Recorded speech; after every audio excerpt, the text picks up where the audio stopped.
Next हम लोग देखेंगे third type, that is theta notation. Theta notation, ठीक है। एंड ये जो है यूज्ड टू फाइंड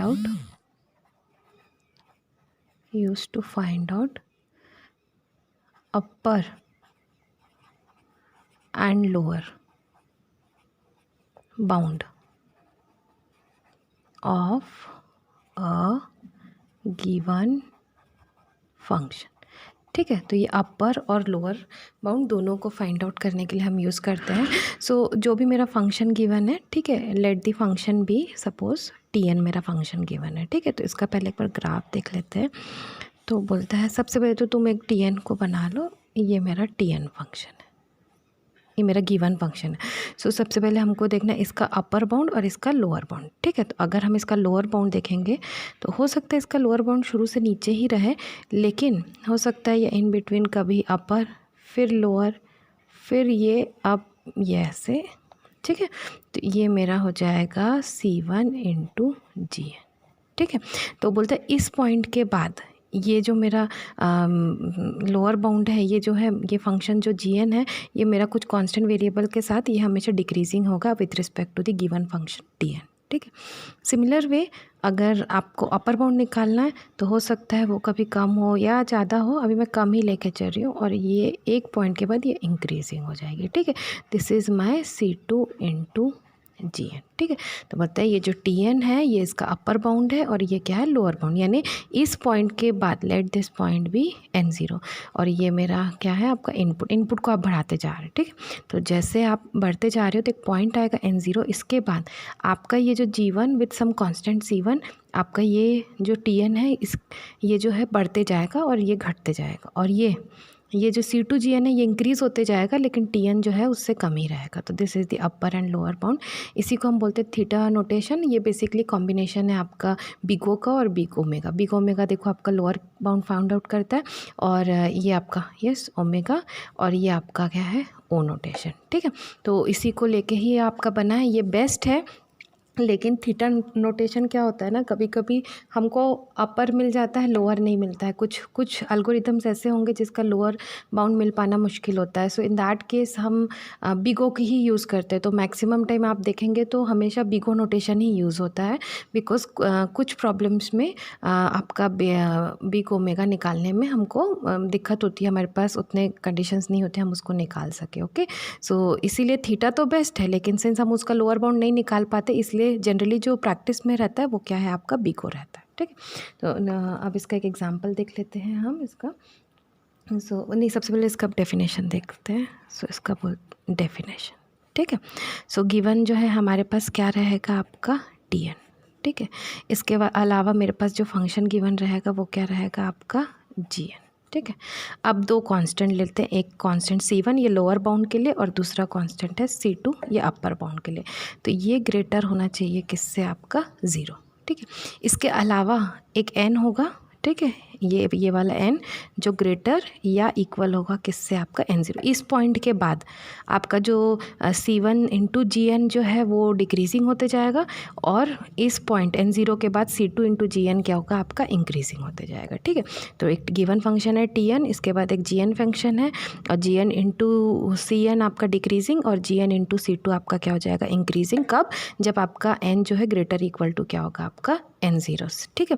तो इसके अलावा हम यहाँ पे लिखेंगे C1 into G of n, ठीक है, is less than t of n, ठीक है, and this in turn is less than C2 into G of n, ठीक है। तो ये आपका हो गया। अब इसका एक प्रॉब्लम देखते हैं।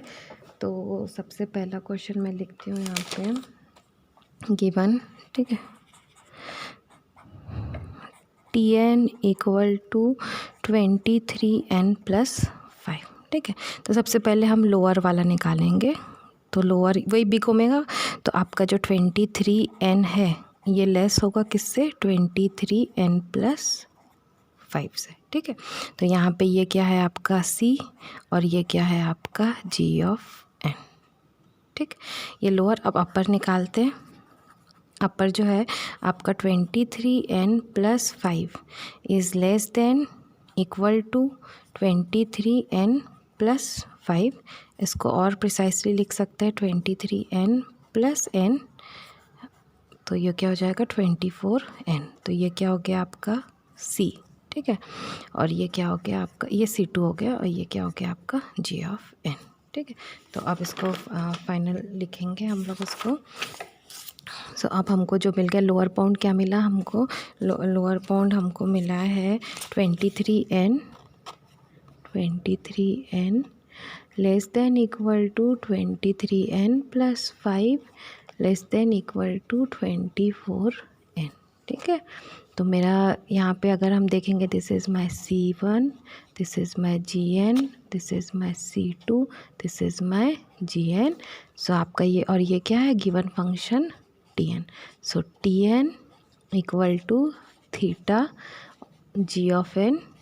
सो Tn की वैल्यू कितनी हो गई हमारी, Tn की वैल्यू हो गई, G(n) कितना है मेरा n, so theta n, and this is my answer. Okay, this is my answer. एक और क्वेश्चन देख लेते हैं जल्दी से। सेकंड क्वेश्चन देखते हैं। Tn equal to 27n² + 16n। सो अब हम लोअर इसका निकालेंगे। लोअर जो है मेरा 27n² less than equal to 27n² + 16n। Yes, this is my C1, this is my Gn, ठीक। अपर निकालेंगे, सिंपल है, 27n² + 16n less than equal to आपका हो जाएगा 27n² + 16n। This is nothing but 27n² plus आपका 16n को मैं लिख दूँगी सिंपली n², तो ये हो जाएगा 28n²। Okay, so this is my C2 and this is my G(n). Yes, और यहाँ पे ये क्या था आपका 16n, सो इसमें n0 जो हो जाएगी वो कितनी होगी आपकी 16।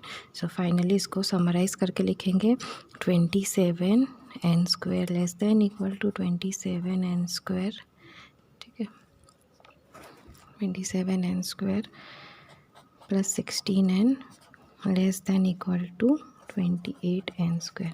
So this is my C1, this is G(n), this is my Tn, this is my C2, this is my Gn. Finally Tn जो है मेरा इक्वल टू थीटा G(n) कितना है n². So this is my answer. देख लीजिए एक बार इसको, stop.